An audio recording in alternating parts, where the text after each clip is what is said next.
Today, we're diving into a really fascinating financial concept called Murabaha.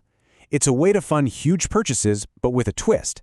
A fundamental twist that honestly changes everything about how the transaction works. So, let's kick things off with a big question. Imagine you need to buy a car, maybe even a house. But for whatever reason, religious, ethical, you just can't take out a loan that charges interest. How would you do it? I mean, it seems like a catch-22, right? But it's a dilemma that Islamic finance has a really elegant solution for. Okay, let's just get right to the heart of it. The entire conceptual shift is right here on this slide. You see, conventional finance, that's all about lending money and charging interest for that service. But Islamic finance, it flips that completely. It's built on the principle of selling an asset and earning a profit from that sale. It's not a loan, it's a trade. And you've got to get this distinction, because it is the key to understanding everything else we're going to talk about.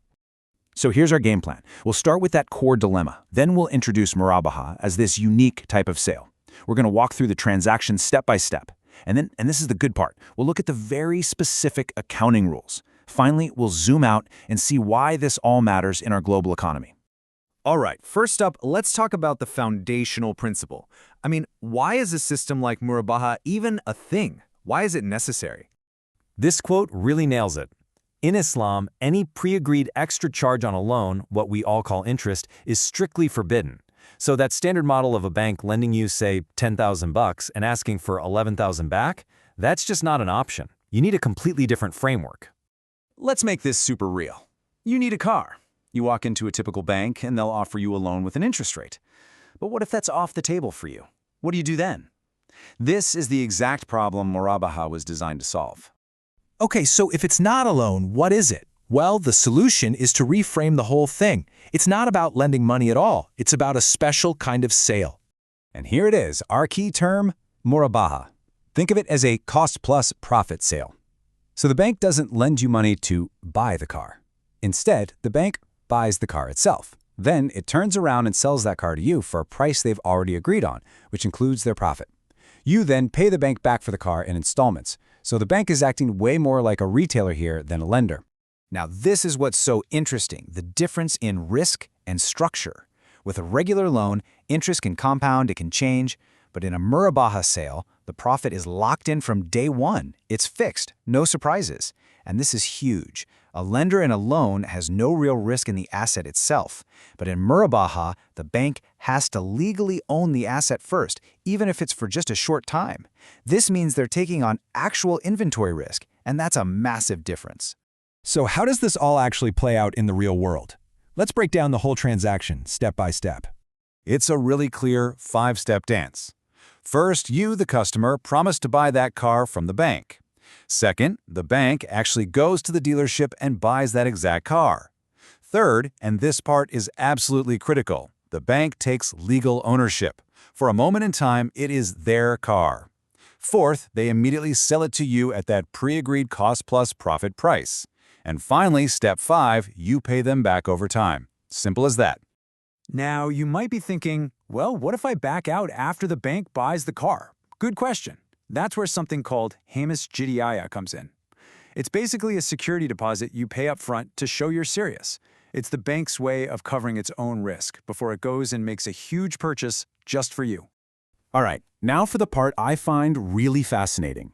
Since Murabaha is a sale, not a loan, how in the world do banks account for it? Because the process is completely different.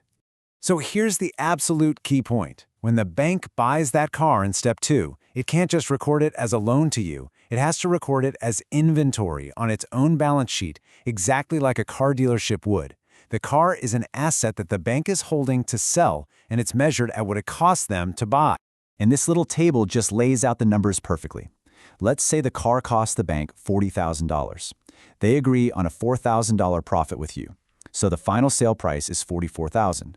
The second they sell it to you, that inventory comes off their books, and it's replaced by a receivable of $44,000. That's the money you now owe them. But here is the real accounting magic. The bank can't just claim that full $4,000 in profit on day one. Nope, because the payments are spread out over years, the profit has to be recognized over those same years. This slice of profit they haven't earned yet, that's called deferred profit. It just kind of sits on the balance sheet and gets slowly released into the income statement over time as you make your payments. And this chart shows you exactly how that works. That $4,000 profit isn't split up evenly. They use a method called the effective profit rate, which means more profit gets recognized in the early years when your outstanding balance is higher and less in the later years. It's designed to perfectly mirror how the financing component is earned over the life of the whole agreement. So, let's wrap this up by looking at how this really unique model fits into the bigger picture of international finance. This actually creates a fascinating debate between the world's two major accounting frameworks. AAOFII, which sets the standards for Islamic banks, focuses on the legal form. They say, hey, it's a sale, so we call the income profit.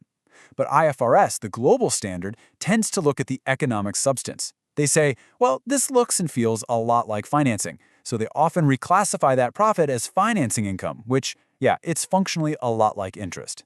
It's that classic accounting showdown. Form versus substance. And hey, if you think this is some small niche market, think again. In 2021, the government of Pakistan secured a massive $350 million Murabaha financing deal. And get this, investors were so hungry for it that the deal was oversubscribed by 75%. This is a serious, high-demand player in global finance. And that really leaves us with a final thought to chew on. You know, in a world that's often struggling with the risks of debt, what can we learn from a model that is fundamentally asset-backed? A model where every single dollar of financing is tied to a real, tangible thing and where profit comes from trade, not just from lending money. It's a pretty compelling question for the future of finance, isn't it? Thanks for joining me.